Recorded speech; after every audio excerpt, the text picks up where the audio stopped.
श्रमण भगवान महावीर स्वामी के चरणों में कोटिशः वंदन। कर्नाटक के श्री पूज्य गुरुदेव गणेशलाल जी महाराज साहब, आचार्य भगवान पूज्य गुरुदेव आनंद ऋषि जी महाराज साहब, दक्षिण के श्री पूज्य गुरुदेव मिशीलाल जी महाराज साहब, विदर्भ सिंहनी पूज्य गुरनीसा मानकौर जी महाराज साहब, महाराष्ट्र प्रवर्तनी पूज्य गुरनीसा प्रभाकौर जी महाराज साहब, वात्सल्य वारिधि पूज्य गुरनीसा प्रकाश कौर जी महाराज साहब एवं समस्त स्वर्गस्थ दिव्य भव्य चारित्र आत्माओं के चरणों में भावपूर्ण कोटिशः वंदन। प्रवचन प्रभाविका परम पूज्य सुशील कौर जी महाराज साहब एवं इस जिन शासन के ज्ञानी ध्यानी तपस्वी आत्माओं को हम सबकी श्रद्धापूर्ण भक्तिपूर्ण कोटिशः वंदन। सद्गुरु आगम कहानियों में आज हम तृतीय कहानी देखेंगे। मोका नाम के नगर में श्रमण भगवान महावीर ग्रामानुग्राम विचरण करते हुए पधारे। उस समय दूसरे देवलोक के इंद्र ईशानेंद्र अपनी रिद्धि के साथ में परमात्मा के दर्शन परिउपासना करने के लिए आए। तत्पश्चात परमात्मा के दर्शन करके अपने स्थान पर पहुँचे।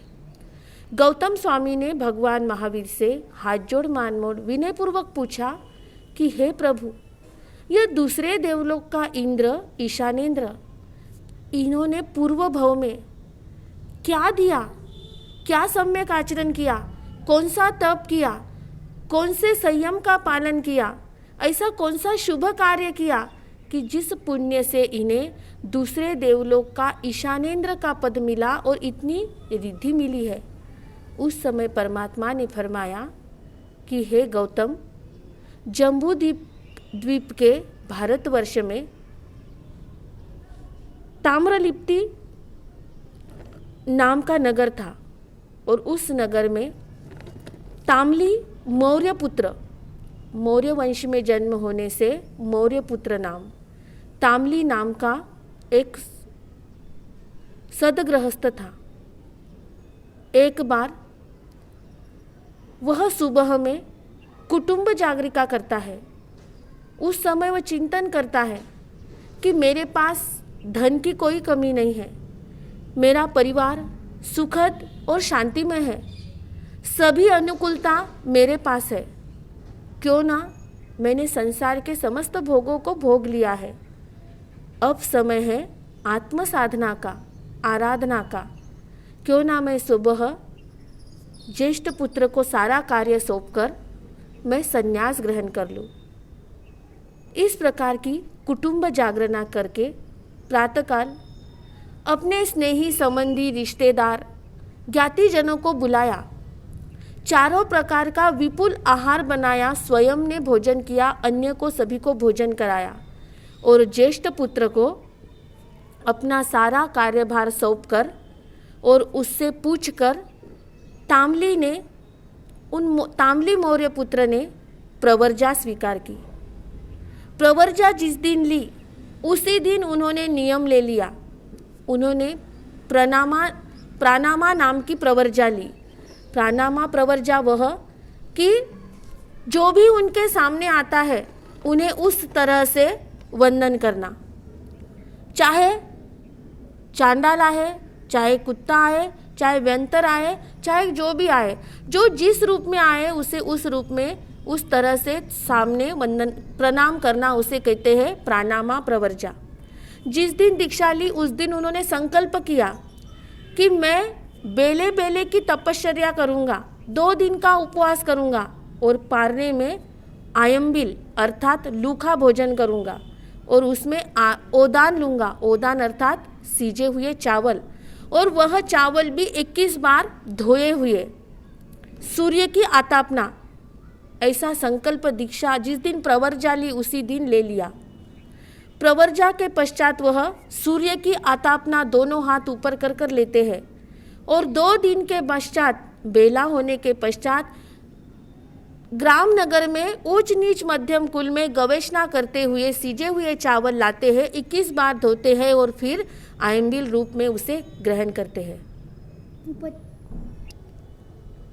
60,000 वर्ष तक बेले बेले की तपश्चर्या चलती रही और पारने में 21 बार धोए हुए चावल, दिन में सूर्य की आतापना दोनों हाथ ऊपर कर कर लेते जब शरीर उनका कृश हो गया, शरीर में वीर्य, बल, पराक्रम कम हो गया, उस समय उन्होंने चिंतन किया कि अब जीवन का अंतिम दौर, अंतिम समय निकट आ रहा है, और उन्होंने पादोपगमन संथारा स्वीकार किया।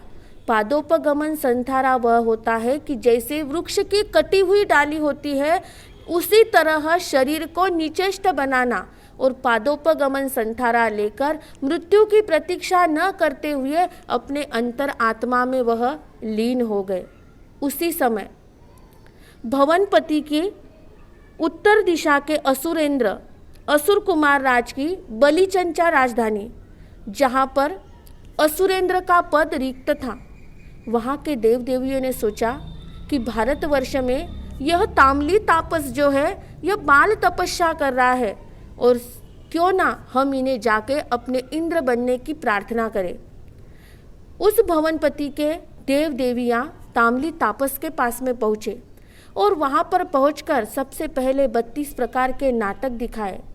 फिर उन्हें 3 बार प्रदक्षिणा की, और प्रदक्षिणा करके उन देव देवियों ने कहा कि हे तापस, हे तपस्वी, हमारे इंद्र का पद रिक्त है और हम इंद्र के अधीनस्थ हैं, उनके अधीन रहते हैं।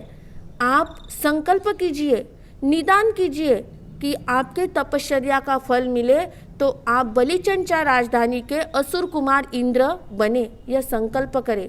ऐसा देव देवियों ने 1 बार कहा, 2 बार कहा, 3 बार कहा, परंतु ताम्ली तापस ने कोई जवाब नहीं दिया, वो मौन रहे। देवी देवता अपने स्थान पर चले गए।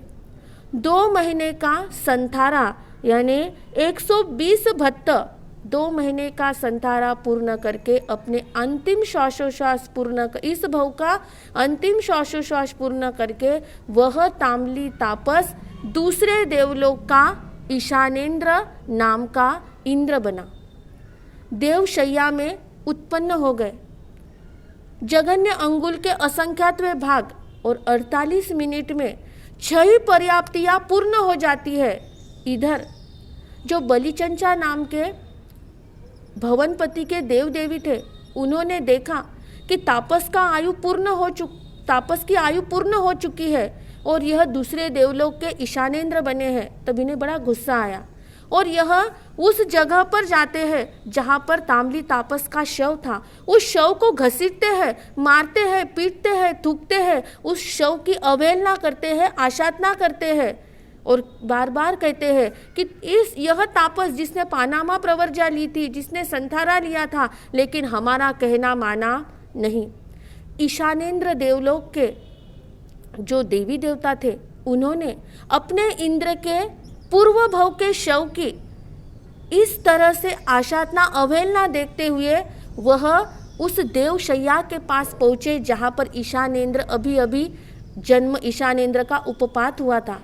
वो ईशानेंद्र से कहते हैं, जय विजय के साथ में बधाकर ईशानेंद्र से कहते हैं कि आपके पूर्व भव के जो शव है, उस शव को, उस देह को भवनपति के देव इस तरह से घसीट रहे हैं और गालियाँ दे रहे हैं। जैसे ही ईशानेंद्र ने देखा तब उनको बड़ा गुस्सा आया और उन्होंने उस देवशैया में ही अपनी आंखों द्वारा बलिचंचा राजधानी को तप्त कर दिया।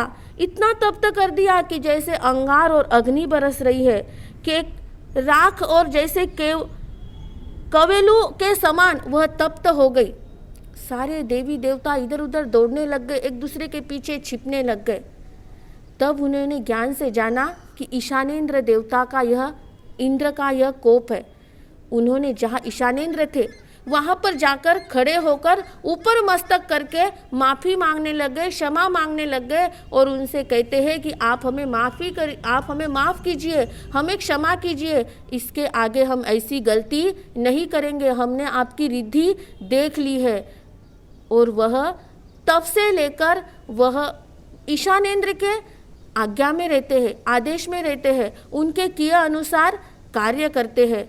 तो इस तरह से गौतम स्वामी को परमात्मा ने कहा कि यह ईशानेंद्र देव अपने ईशान देवलोक की आयुष्य पूर्ण करने के पश्चात महाविदय क्षेत्र में मनुष्य रूप में जिनका जन्म होगा और वहाँ पर वह अपनी संयम की साधना करने के पश्चात वह सिद्ध बुद्ध और मुक्त होंगे। यह ईशानेंद्र ताम्ली तापस से लेकर ईशानेंद्र तक की कथा है। इस कथा से हमें यह बोध लेना है कि ईशानेंद्र ने जो साधना की थी, जो तपश्चर्या की थी, यह तपश्चर्या अज्ञान तपश्चर्या थी, यह बाल तप था। इस तप में मिथ्यात्व के साथ जुड़ी हुई तपश्चर्या थी, इसलिए यह कर्म निर्जरा का हेतु नहीं बनी, बल्कि इस तपस्या में पुण्य का संचय हुआ और ताम्ली तापस की 60,000 वर्ष की बेले बेले की तपश्चर्या इसे ईशानेंद्र पद तक पहुंचाया। वरना इतनी तपस्या, इतनी साधना में कई व्यक्ति मोक्ष में जा सकते, इतनी यह उग्र तपश्चर्या थी, पर वह तपस्या अज्ञान तप था। अज्ञान तप यानी इस तपश्चर्या में उन्होंने प्रत्याख्यान नहीं लिए थे, यह सम्यक तपश्चर्या नहीं थी। लेकिन जब उन्होंने संथारा लिया और अंतिम समय जब जीवन का था, तो मृत्यु के अंतिम समय में सम्यक्त्व की उन्हें प्राप्ति हुई और जब वो ईशानेंद्र बने, इंद्र बने, तब वह मिथ्या ज्ञान भी सम्यक्त्व में उनका परिणित हो गया। सिद्धांत यह मिथ्या ज्ञान जो था वह सम्यक्त्व में परिणित हो गया। तो आज की इस कथा का यही संदेश है, यही प्रेरणा है कि हम कोई भी धर्म आराधना करते हैं तो उस धर्म आराधना करते समय हमें किसी प्रकार के फल की अपेक्षा ना रखते हुए कर्म निर्जरा हेतु हम सम्यक रूप से तप करें, व्रत प्रत्याख्यान लेकर तपश्चर्या करें। यही इस कथा का आज का संदेश है। जय गुरु गणेश, जय महावीर।